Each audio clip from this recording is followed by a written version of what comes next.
Hey guys, thanks for joining us here at Salty Ginger Talk. If you're a returning listener, it's great to have you back. If you're new to the channel, we're really glad you joined us and hope you like what you hear. Our podcast is for people that want to learn something new or make themselves a little bit better every day. And so today we are diving into something that affects every aspect of our lives, and that is brain health. Whether you're trying to stay sharp in business, remember names at social events, or just want to age gracefully, protecting your brain is essential. We can all agree on that. The good news is you don't need a neuroscience degree or access to cutting edge technology. We're going to give you today 5 simple, science backed habits that can significantly improve your brain's health and performance. So let's just jump right into it. 5 powerful tools to boost and preserve your brain function, backed by real research and real results. So here we go. Number 1, and this may seem a little bit counterintuitive, but move your body to protect your brain. So it's something we all know we should do, and we often overlook it. It's exercise. Here's the science behind why exercise is good for your brain. Harvard researchers found that regular aerobic exercise actually increases the size of the hippocampus. What's your hippocampus, you say? That's the part of your brain that's responsible for memory and learning.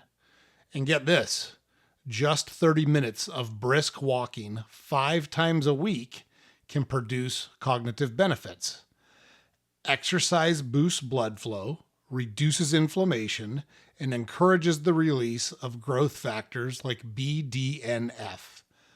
BDNF is a protein that plays a crucial role in the brain's development, function, and survival of neurons.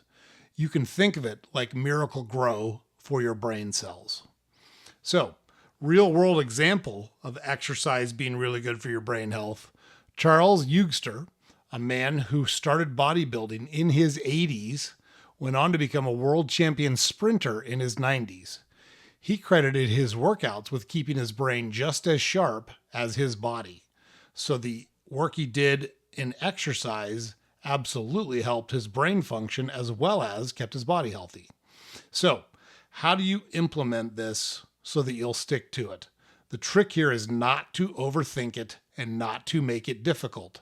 Start by scheduling something very basic like walks to meetings, walking upstairs, parking further away, walking around a park, walking to and from a destination. Put it on your calendar and protect that time. It's got to be sacred. It's got to be something that you don't miss when it's on your calendar. Like we talked about, little things, parking further away from your destination, walking upstairs, walking to and from something around you that you go to on a regular basis. Even little things like that can really, really help your brain function through exercise. So don't overthink it. Just commit to it and get it done. That one's an easy one that you can take care of starting right now. Okay, number 2, sleep. You gotta prioritize sleep. Sleep is your brain's night crew. It's when your brain undergoes maintenance, gets cleaned out, and is basically repaired to start the next day fresh and healthy. It's not an accident that you feel reinvigorated after a good night's sleep. Okay? It's not a luxury. We cannot think of sleep as disposable. We cannot think of sleep as optional. I'll just get less sleep. That's a terrible approach. We got to quit doing it. It's a biological necessity. When you sleep, your brain literally cleans itself. Studies by the NIH show that deep sleep flushes out toxins, including beta amyloid, which is the stuff that's linked to Alzheimer's disease. So, if you're going to tell me that you're not concerned about coming down with Alzheimer's disease at some point in your life, great. Throw caution to the wind and don't sleep. But if it's important to you and you want to give yourself the best chance of avoiding something like Alzheimer's disease, you've got to prioritize sleep. Poor sleep impairs attention, it impairs learning, it impairs emotional regulation, and it even impairs your decision making. Real world example here, Arianna Huffington, if you've ever read, it's called HuffPost Now, But those of us that are old enough to remember back in the 90s when it was called Huffington Post, Ariana Huffington was the founder. She actually collapsed from exhaustion in her own office because she was avoiding sleep to try to build the business. She paid for it pretty severely. That moment led her to reevaluate her lifestyle and launch an entire wellness platform focused on sleep. She now treats sleep as non-negotiable, just like you should. All right? Shoot for 7 to 9 hours per night. Create a wind down routine that you go through every night so that it helps you fall asleep regularly, quickly, and efficiently. Shut down your screens, your computers, your tablets, your phones, your televisions an hour before you go to bed. Read a book, stretch, or meditate. Write in a journal. There's lots of things you can incorporate into your wind down routine. None of them involve electronics. None of them involve excitement. They all involve winding down to prepare your body to sleep. Keep a consistent bedtime habit and a consistent wake up time. 7 days a week, you should try to wake up somewhere around the same time, even on weekends, okay? Super, super important. So if you want to do that, if you want to make sleep a priority, you've got to create a wind down routine, you've got to set a regular bedtime, and you've got to set a regular wake up time. That doesn't mean you never break it. There's going to be instances where you're going to be out later than your regular bedtime, or you've got to get up earlier, or you sleep in. That's okay every once in a while. But by and large, it should happen. Bedtime should happen at the same time every night, and wake up should happen at the same time every morning. Okay? All right. Number 3. Eat like your brain depends on it, because it does. Your brain is only about 2% of your total body weight, but it uses about 20% of your energy. And that energy comes from the food that you eat, plain and simple. Research out of Rush University shows that the MIND diet, MIND, which is a blend of the Mediterranean diet and the DASH diets, can reduce your risk of Alzheimer's by up to 53%. That's over half, by the way, in case you're not using your brain out there. Over half, 53%. What is in the MIND diet? What type of foods make up the MIND diet? Not shocking, mostly natural stuff. Leafy greens, berries, nuts, olive oil, whole grains, and fish, especially fish high in omega-3s like salmon. People in Mediterranean regions, like parts of Italy and Greece, consistently show lower rates of cognitive decline and dementia. Their diet is naturally rich in brain-healthy fats and antioxidants. MIND diet, Mediterranean and DASH. How do you implement this? How do you make a change if you need to clean up your diet and you haven't been making great choices? And look, we've all been there. There's been times in my life where I've been on a very consistent nutrition routine, and there's been times in my life where I've just done absolutely terrible job. Happens to all of us. We're not going to beat ourselves up about it. We're just going to start making changes, and we're going to get to where we want to be by making consistent changes over a long period of time. So you don't need to overhaul everything all at once is the point. Start small. Swap one processed snack for a handful of blueberries or walnuts. You can do that. Just one. Use olive oil instead of butter. That's another swap you can make that's very easy. And you build on that week by week. This week you swap out one snack. Next week you swap out another snack. Next week you substitute olive oil for butter. The week after that you swap out starchy carbohydrates for a salad, right? You can do that over a period of time. And pretty soon, 12 weeks down the road, your diet is transformed and it's helping your brain health. And all you did was make little changes consistently. You can do that. Everyone can do that. Commit to it. Give yourself the best chance possible to use your brain to its fullest. Give it the food that it needs. Okay, number 4, challenge your brain with new skills. Your brain thrives on novelty. That's where mental stimulation comes in. Cognitive reserve theory says that the more you challenge your brain, the more resilient it becomes against age-related decline and even brain diseases. People who are bilingual, people who play instruments, or people who regularly learn new things are often diagnosed with cognitive issues later, even when the physical symptoms are already present. So, got to challenge our brain. We got to do new stuff. What's a real-world example of this? There's a woman named Barbara Beskind who was an inventor, and she started working at the design firm IDEO at the age of 91. She took on a new job at the age of 91. She attributes her sharp mind to lifelong curiosity and learning. So, how do we do this? How do we make this happen? How do we make this a part of our routine? Let's just start by picking up one new skill. Let's just focus on one thing, whatever it is. Learn a language on Duolingo. Start taking a language on Duolingo. It's free and you can do it every day. Take piano lessons. Take a different musical instrument lesson. Learn to read sheet music. There's lots of things that you can do. Do puzzles. Play brain games. Or read. And read heavy books. You know, you don't need to read fluff. You can. I'm not telling you not to. But maybe romance novels aren't the solution. Maybe you read a novel about a part of history that you're super interested in, or something scientific that you're super interested in. The point is to challenge your brain. The point is to introduce new things to your brain to make it stretch and grow and flex and work. Because when we challenge our brain with new skills, we stay sharper, with more cognition for longer. Okay?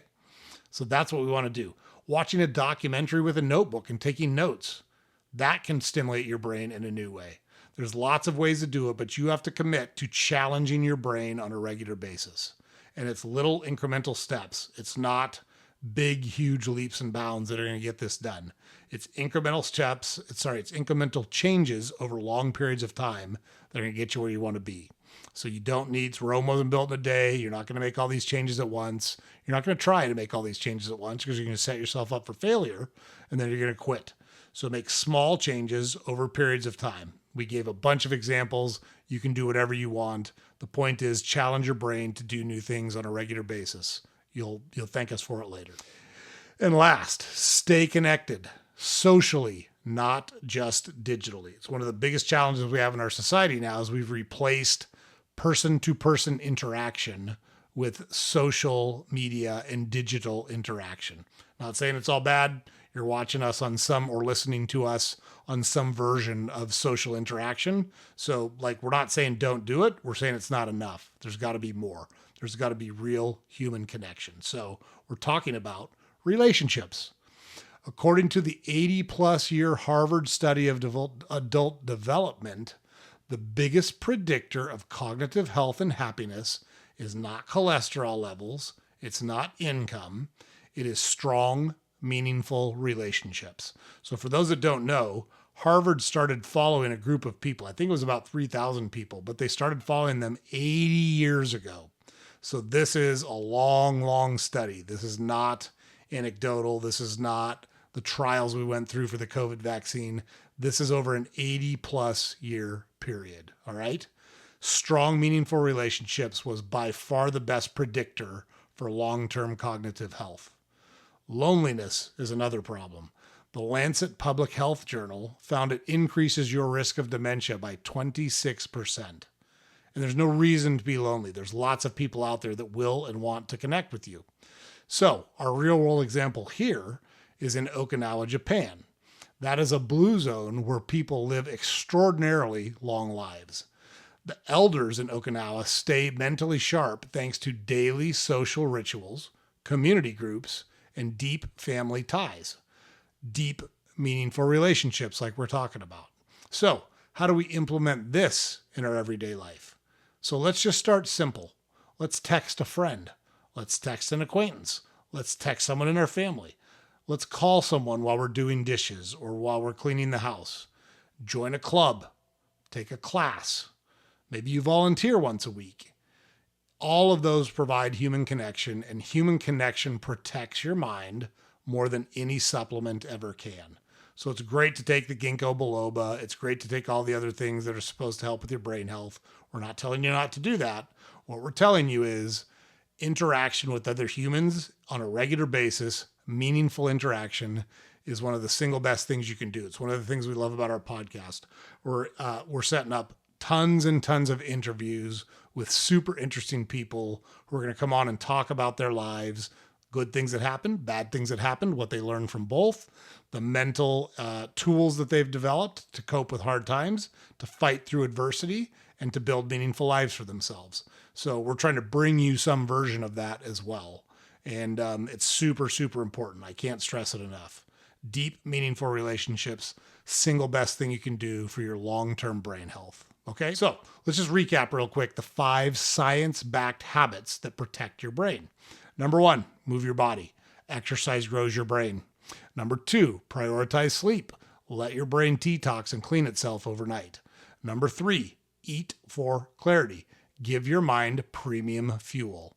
Number 4, challenge yourself. Learning builds resilience. And number 5 is stay connected. Strong relationships guard your brain. All right, here's our challenge. Just pick one of these habits and start it this week. Start it tomorrow. Start it immediately. One of them. Focus on that one. Once you've got that one mastered, throw another one in there and then another one. 3 months down the road, you're going to be a different person and you're going to thank us for the information we're giving you here. This is something that's terribly, terribly important. We're talking about your brain health. We're talking about what makes you you. We're talking about hanging on to that for as long as possible. Nobody wants to just be alive. They want to live. And in order to continue living at the level and at the quality of life that you want, you have to have brain health. So this is super, super important. Okay. Make it part of your routine. Small changes create powerful ripple effects over time. We can all do this. You can all do this. We're giving you the information. We're giving you tips on how to do it. Now it's up to you to put it into action. All right. Thanks for tuning in today, guys. We really appreciate it. If you found this episode helpful, share it with someone who cares about their brain, their health, someone who wants to stay mentally sharp for life.